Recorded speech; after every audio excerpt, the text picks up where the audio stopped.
Hello and welcome to Financeable. On this new video on how to log in into Oxford Finance account. So if you are new here, subscribe and press the notification bell icon so you don't miss any upcoming further videos.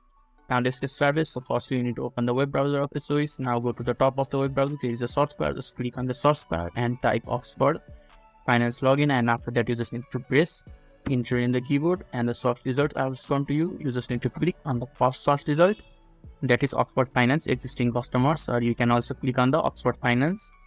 So I'll just click on the first search result now, and when you are inside the Oxford Finance official website, on the top right corner there is a login button. You just have to click on the login button, and there is a customer login or dealer login. So you just need to click on the customer login option and it will send you to the login portal. You just have to wait for a few seconds depending on your internet connection.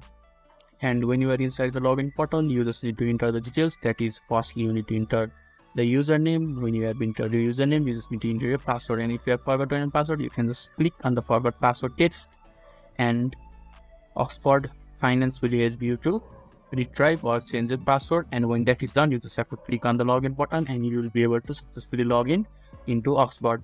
So this is how you can easily log in into Oxford Finance account. So if this video was helpful to you, give a thumbs up button. Thank you.